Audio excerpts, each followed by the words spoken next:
कर्मण्येवाधिकारस्ते मा फलेषु कदाचन।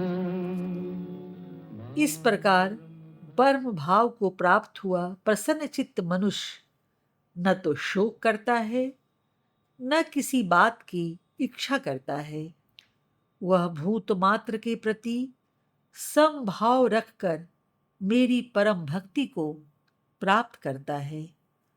मैं कितना महान हूँ और कौन हूँ, यह बात भक्ति के द्वारा वह यथार्थ रूप में जानता है, और इस तरह मुझे यथार्थ रूप में जानने के बाद वह मुझ में प्रवेश करता है।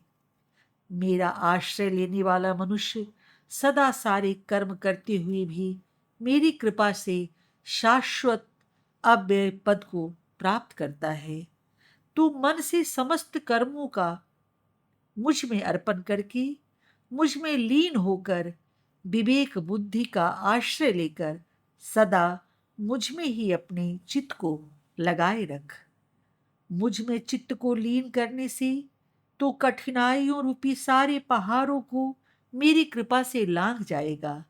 लेकिन यदि तू अहंकार के वश होकर मेरी बात नहीं सुनेगा तो नाश को प्राप्त होगा।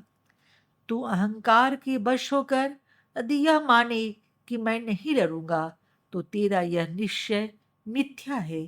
तेरा स्वभाव ही तुझे युद्ध की ओर बलपूर्वक घसीट कर ले जाएगा। हे कौन्तेय, अपने स्वभाव जन्य कर्म से बंधा हुआ तू मोहवश होकर जो कार्य नहीं करना चाहता उसे तू विवश होकर करेगा।